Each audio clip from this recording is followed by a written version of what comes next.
kweli ni tukio lilikuwa la kusikitisha na kufedhehesha. Tukio ambalo haliwezi likaelezeka na kulimaliza. Lakini baada ya kutokea hili tukio, moja kwa moja nilitoa taarifa kwenye jeshi la polisi.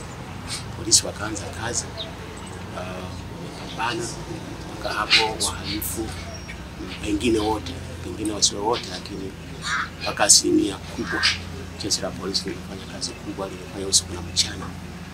Kuanzia siku ya tukio mpaka hapo baadhi ya wahalifu kupatikana wote na kutiwa nguvuni ili waende kwenye mikono ya sheria.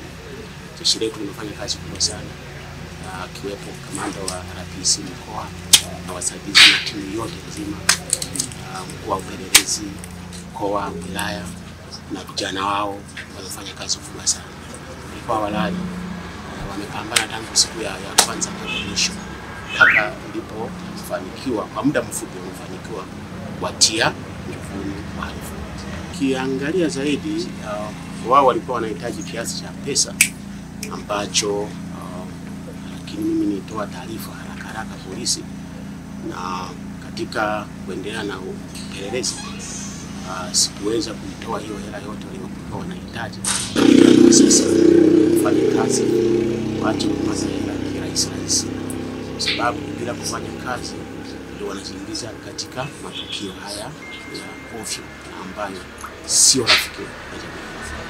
Lakini jeshi letu liko macho, na hawa wahalifu nao ni binadamu, lakini akili kubwa. Lakini sisi teknolojia katika majeshi yetu nadhani ni jambo ambalo linaongezewa zaidi, na tuwe na weledi pamoja na uthubutu wa kuwa na kubwa zaidi kwa ajili ya kupambana. Kwa hiyo ninashukuru sana, nashukuru sana jeshi la polisi, kamanda wa mkoa, wasaidizi wake wote wamefanya kazi kubwa, na vijana wao wamelala wamekesha wakifanya kazi. Kwa hiyo vijana wetu ni wahalifu, wengine tunaishi nao, na hata sisi jamii tunaoishi na vijana wetu hawa tuwabaini kwamba ukimwona kijana hana mwelekeo ambao sio sahihi, bora kutoa taarifa sehemu husika. Vijana ndio tamaa ambazo zinapelekea kufikia katika hali. Kwa sisi tunaishi nao, wahalifu wako tunaishi nao, wengine sisi watoto wetu, wazazi wetu, wengine marafiki zetu. Kwa hiyo tuwe na sisi ni walinzi. Jukumu la ulinzi ni mwananchi mwenyewe. Kila mtu ni mlinzi kwa taifa lake.